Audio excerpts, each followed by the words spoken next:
கொள்கையா இருந்தா எல்லா கட்சியும் ஒரே கட்சியாயிருமோ? ஒவ்வொரு கட்சிக்கும் ஒவ்வொரு கொள்கை இருக்கு. எங்களுக்கு தேவை இந்த தமிழ்நாட்டுல திமுக இருக்கக்கூடாததான் எங்களுக்கு.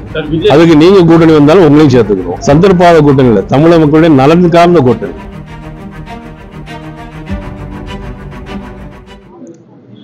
அதாவது பிஜேபி ஏடிஎம்கேவுடைய கொள்கை ரெண்டுமே, அதாவது நீங்க வந்து பிஜேபி மும்மொழி கொள்கை ஆதரவுங்க.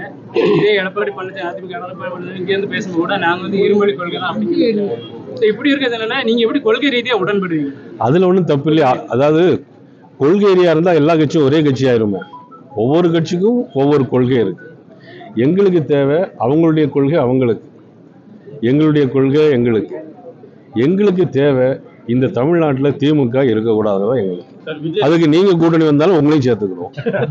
சந்தர்ப்பாத கூட்டணி எடுத்துக்கலாம். சந்தர்ப்பாத கூட்டணி இல்ல, தமிழக மக்களுடைய நலன் சார்ந்த கூட்டணி.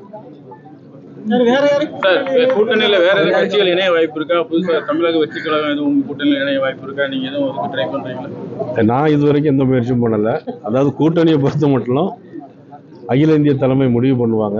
அவங்க சொல்றபடி அந்த கூட்டணி அமையும். நிச்சயமாக தமிழகத்தில் ஒரு நல்ல வலுவான கூட்டணி அமைந்து தமிழக மக்களுக்கு ஏற்றம் பெறுகிற வகையில் மத்திய அரசுடைய நலத்திட்டங்கள் அனைத்தையும் நேரடியாகவே செய்யக்கூடிய அளவிற்கு தமிழகத்தில் தேசிய ஜனநாயக கூட்டணி ஆட்சி அமையும்.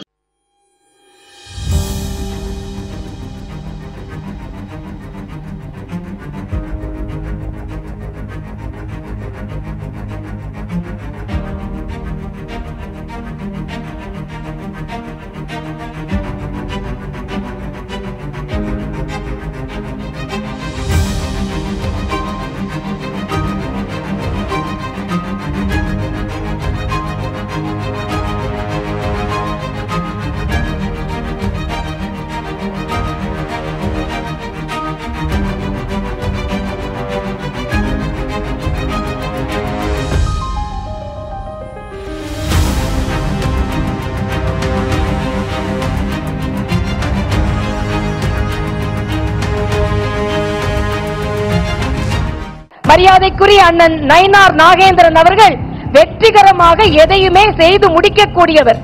அவர் இன்று திராவிட முன்னேற்ற கழக கூட்டணிக்கு சிம்ம சொப்பனமாக இருக்க போகிறார். தாமரை மலர வேண்டும் என்று நமது சொப்பனத்தையும் அவர் நிறைவேற்ற போகிறார் என்பதைத்தான் நாம் எல்லாம் இன்று எழுதி வைத்துக் கொள்ளக்கூடியது.